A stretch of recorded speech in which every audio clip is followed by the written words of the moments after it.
What's going on, people? We are Tottenham TV. Welcome back to another Tottenham update. We've got quite a few bits and pieces to get into, and let's get into the biggest story of the day, and that is from David Ornstein, and he says that Tottenham are in meaningful talks with Google over stadium naming rights. Tottenham seeking a sponsor for £1 billion since 2019 move the tech giant Google among the most valuable companies in the world, and if a deal is struck would give the club a huge financial boost. I mean, we've heard a lot about these naming rights since we've moved into the stadium.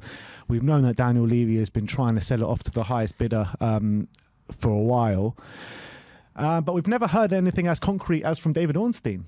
Yeah, definitely not. And I think there's been rumours flying around about who it's going to be, Amazon and all these kind of things, but there's nothing been from reliable sources. And now it seems that there actually could quite well be a deal in the works at the moment. And if he's holding out for a company like Google, then it definitely is worth the wait, because there is definitely going to be money in that deal, that's for sure. And Levy has clearly been working on, he's clearly got his hands dirty working on this deal to get the right naming rights deal. He doesn't want to just sell them to anyone who isn't going to pay what he thinks it's worth. And I'm pretty sure if he's in talks with a company like Google, it's not like it's going to be a cheap deal for them. They're going to be paying a lot of money. So $1 billion they're talking about. Yeah, I mean, that would be a phenomenal deal, and that would be would have been well worth the wait from a Spurs standpoint. And then that should definitely be a massive boost when it comes to future transfers, or just in general Spurs having more funds available to them.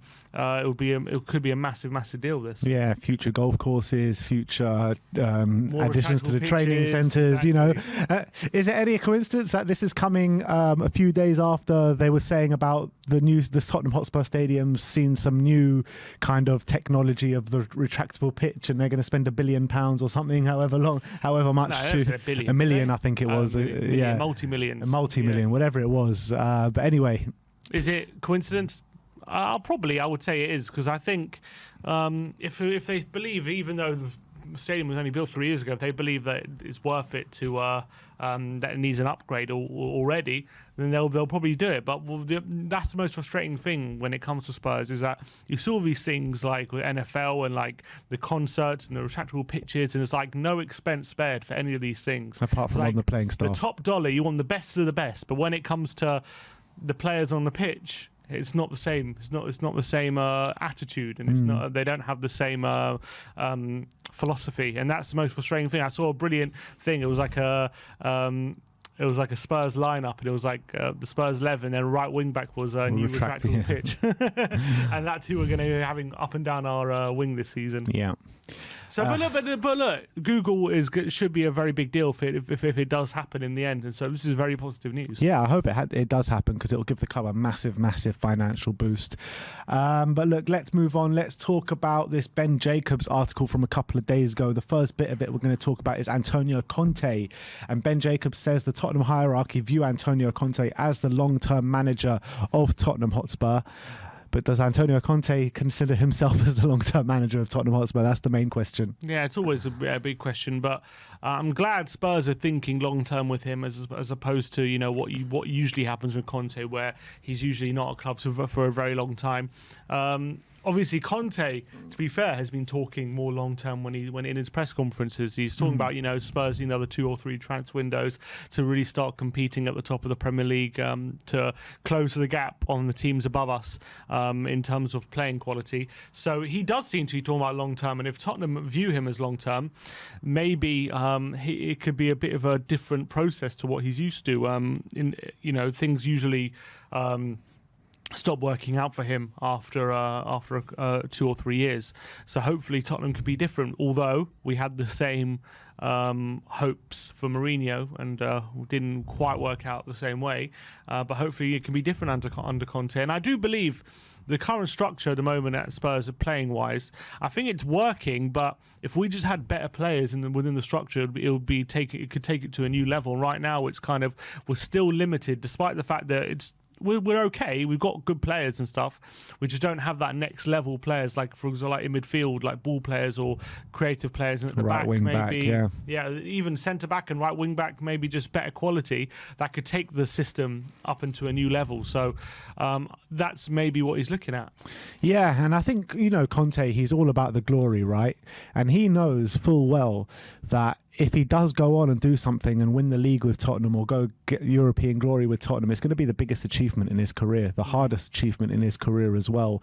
And, you know, to have that on your CV, to win a Premier League with Tottenham Hotspur, you know, what's better? Because what's actually harder? But Leicester winning the league, yeah, fine, that's probably trumps it. But apart from that, yeah, you know, Tottenham haven't won a league since 1961. Mm-hmm. It's probably one of the best things, like, for his CV that can probably happen. Yeah, he'd have to go down. He'll probably, if he did that with Spurs, it would definitely force him into that conversation, like with Guardiola and Klopp, as to like. If he's not already, yeah. Yeah, if he's not already, obviously one of the best managers of all time. If he managed to do that, because as much as whatever Guardiola's done, he's never won a league with the difficulty like it is with winning it with Spurs. So that's definitely something that he would love to do, I'm sure. Absolutely. But let's move on. Let's talk about the upcoming windows. This is from Ben Jacobs as well. And he says Spurs will put a lot of time and energy into planning for next summer on the premise that Spurs finish in the top 4 heading into January. If they are falling short of that aim, then that's when you're going to see more investment. Spurs are totally calm right now. They're going to bide their time and bring in, if they need to, a few more faces in January, but certainly none of the summer signings will be shipped off anywhere. I mean, in terms of... Is he talking about Spence? Spence, yeah, he's talking about Jed Spence there. But in terms of us not really dipping into the window unless we see us not getting into the top 4, it's just the same old, isn't it? That's just classic Tottenham mentality, isn't it? We only invest if things are going wrong. When things are going right, we don't reinforce that position of strength. We'll just say, okay, we'll keep going as things are and just hope we keep going on the right track. So it's almost as if we have to hope Tottenham are 5th to have any investment in January. Otherwise, we're not going to have any investment. That's it's frustrating, pretty much, which is very frustrating. And I think that shouldn't be the case. If we're in we're close to the top 3 or in the top 3 come January, you'd want to have a few signings to reinforce the squad to have that position of strength strengthened, and so makes your chances even greater of going even better in the second half of the season. Otherwise, you're rolling the dice on fitness issues, on players keeping form and stuff like that, and that's the most frustrating thing. Why can we never strengthen in a position of strength? Why do we always look at it from a position of weakness and like say we have to invest? Why can't we invest when we're going well? Yeah, and push on to the next level. That's not how we do things. It's every single time. It's so frustrating. But let's move on and let's talk about Hugo Lloris's successor now. This is also from Ben Jacobs, and he says Tottenham are actively working on Lloris's successor as a priority, and when the right name becomes available on the market, they will move for him sooner rather than later. I mean, we've spoken about Meslier. Is there any other names that springs to mind for you? Well, there was people about Oblak, weren't they? And I would love Oblak. I know he hasn't been so great over the past year, but you don't get, first of all, it's only really been a year where he hasn't been great, and you don't get to the level he has at his age. He's still only 29. Like, you don't just lose that ability overnight. And, you know, Neuer had like a dodgy year, and then he came back and became like best keeper in the world again. Like, so if we were to sign someone like Oblak, I would be massively in favour of someone like that. But yeah, I'm undecided. He would cost a bit though, wouldn't he, Oblak? Apparently, they'll be willing to do a cut price deal for him. That's what I've read. But anyway, someone like him, I'm undecided whether I want someone like an Oblak or do I want like an up and comer who maybe could be our goalkeeper for like another 10 years or something like that. Because Oblak is 29, so he's probably got another 7 years, maybe at the top.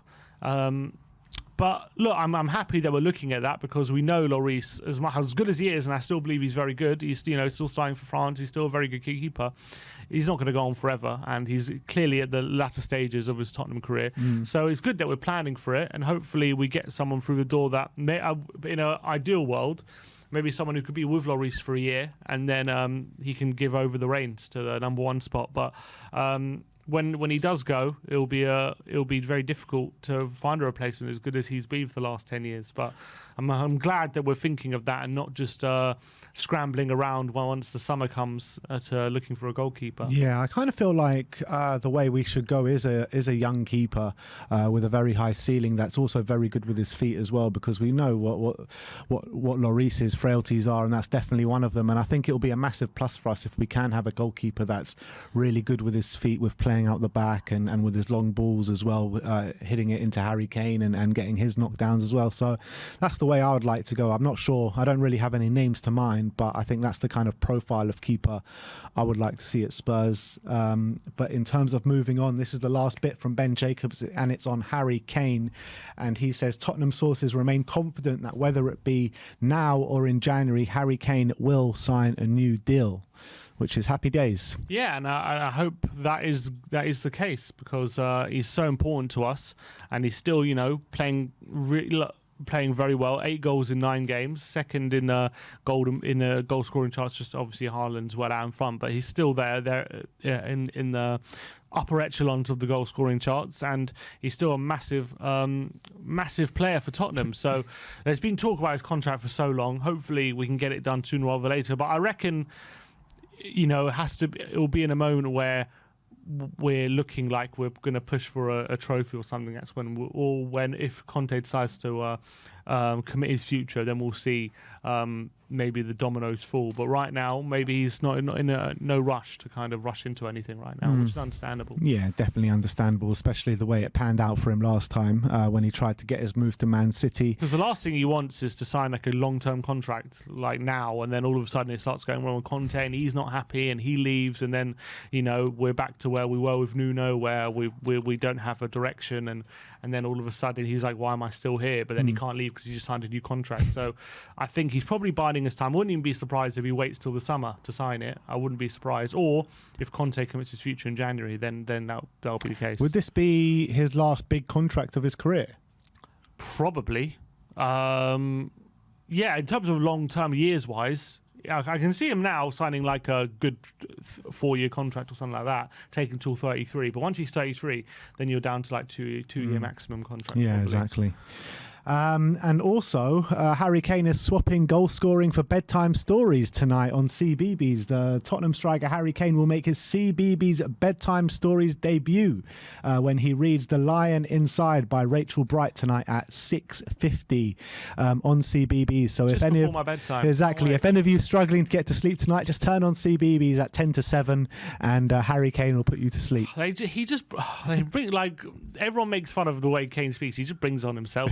Stuff like that. So hopefully it all goes swimmingly for Harry Kane and the kids have a nice time listening to his stories. But I don't know. I know you'll be listening. I'm I know you'll be listening. From a PR perspective, like, I know from a PR perspective it looks good him doing kid stories, but it's going to get memed the hell out of it. It will get memed, but I know you and David Harris are going to definitely be tuning in. Oh, for you that. bet. I'm going to get someone to read it to put it on for me when I'm going to sleep. All right, let's talk about some transfer news now, and let's talk about N'Golo Kante. Santi Ayouna says that Chelsea are not desperate to renew Kante's contract. The midfielder deal expires in the summer and has already started looking for a new club. Although he would like to stay at Chelsea, but there is little chance of that. There's a little chance that Kante will remain there. And if he leaves, Kante wishes to stay in England, and precisely he wants to stay in London and has been offered to Tottenham. Conte has gone on record in 2020 to say that Kante is one of the best players he has ever coached. L'Equipe has also been chiming in on this story, and they say that Kante is happy in London and has maintained a good relationship with Antonio Conte, and the midfielder is yet to sign a contract at Chelsea. I mean, look, he's going through a lot of injury problems the last year. There's no doubting he's still a top quality player and one of the Premier League's best midfielders, but do these injury problems maybe scare you away from getting him through the door? Probably, I would say so, because against Spurs early in the season when we played Chelsea, he played and he was brilliant. He was probably the best player in the park, but unfortunately he can't keep himself fit. And Conte might have said that in 2020, but in 2022 now, and in those last 2 years, he hasn't really been able to get a consistent run of games because of injury problems. And the way he plays is very intense, a lot of running. Yeah. If your body's not up to it, you can find yourself kind of breaking down a lot during the season. That seems to be happening right right now. As much as I enjoy him as a player, I think he's brilliant, and I still think on his day he's fantastic. If Chelsea are cutting their losses with him, like, does that probably says something to me. And I don't know if we want. I think we want to get past taking other teams' cast-offs. I think we want to start looking at we need to get ahead of the competition, looking at the next best thing in that position if we're going to sign someone, not taking players like that who are aging and have injury problems off better teams, and seeing if we that would be like a very like Harry Redknapp kind of transfer, try and see what you can make out of him. But we want to be a step ahead. We need to be looking at younger players who have more potential, who may be maybe a bit more under the radar right now. So I wouldn't go for him. The thing is, though, big wages as well. If he can get back to fitness, if he can get his fitness back, I mean, what an asset he could be for us, especially if you play like a three-man midfield and you have him, Højbjerg, Bentancur, or even an attacking midfielder and throw him in there as well. I think for a free transfer, I think that there's little risk there. If you offer him a short contract as well, and he's desperate to stay in London, Conte knows him well. But look, I mean, you can't get away from these injury problems. 1920 played 22 games. Then he did play 30 games. Last season played 26 games. I mean, he's not missing big amounts of seasons. You're talking about 5-10 games. But he hasn't been amazing in all those games. You know what I mean? There are games where his injuries are making an effect on how he plays. A lot of those games he was pretty average. Obviously, a lot of games he was really good. I remember, I think it was at the Bernabeu last season. He was brilliant. Like, there were a lot of games where he was good, but he can't keep that consistency of with those injuries. That's what I'm worried about. And there's a reason why Chelsea don't want to give him a contract, isn't there? So from that point of view, I wouldn't want him. But look, if Conte decides that he's worth the risk, I'm not going to be angry that we've signed Kante, because Kante is still on his day one of the best. But I still think we should be looking at a younger profile and more up and coming players. Yeah, I'd agree with that. Next up is Dennis Serkin. The Sunderland Echo are claiming that Tottenham are interested in potentially re-signing Dennis Serkin from Sunderland with rumours of a $6 million buyback clause. Another left wing back to the Armoury. That'd be interesting. This ain't going to be a Conte signing. I wonder why. Because we've got Udogie coming back next season. Obviously, Sessegnon's still there at the moment. Perisic is 33. But I wonder why would we want to buy him back to sell him on? Maybe think we can make some money, or do we believe he's got a place in this in a future team for Conte? Because how old is he now? Must be in his 20s. He's 20. 20, so he's still young, but he's not like, Udogie's younger than him. You know what I mean? So why would we? Are we bringing him back for development purposes? Is he going to come in the first team? That confuses me. I mean, it's just a story from the Sunderland Echo. It might be complete garbage, but if it is true, I imagine it would be nothing to do with Conte and complete club signing. But I don't. Maybe we want to go with Serkin, Udogie, and Sessegnon for next season. You got Perisic in there as well, but Perisic will be 34 next season. And it will be going into his last year of his contract. I don't know. Would we want to bring? I don't know. I don't know if we'd want to bring him to be in the first team. Would we? I don't know. Maybe he's being that good. At 20 years old, you don't sign him for the academy, do you? I don't know. I don't know what. Maybe we believe we can re-sign him and put him back out on loan, and his value would go up even more. Maybe that's what we believe. It'll be an interesting one. But clearly you don't bring him back if he's playing badly, do you? So he must be playing well. But I'd be interested to see why we'd bring him back if we ever did. Yeah, he was one that when we did get rid of him, I was quite upset because he had, they had very big hopes for him when he was in the academy, and Jose Mourinho even spoke about him being part of the first team, which never came to fruition. But I believe he did have a good season last year in a Sunderland team that got promotion. This season he's only played 8 games and he's had injury problems a bit this season again. But that was a big problem with him when he was at Spurs, was the injury problems, and he's injured again now. How a serious one? I don't know about serious, but he's been injured. He's been out for the past 4 or 5 games. Okay, that's if he wasn't injured last season. So every player gets injured sometimes. It's not the biggest issue, but yeah, he did have a long injury, didn't he? I believe at Tottenham he had a serious one, if I remember rightly. So that's something to watch out for. But I question what that means for him and us if we were to buy him back. I'm not really sure. Yeah, I guess we'll have to wait and see if anything does come to fruition on that one.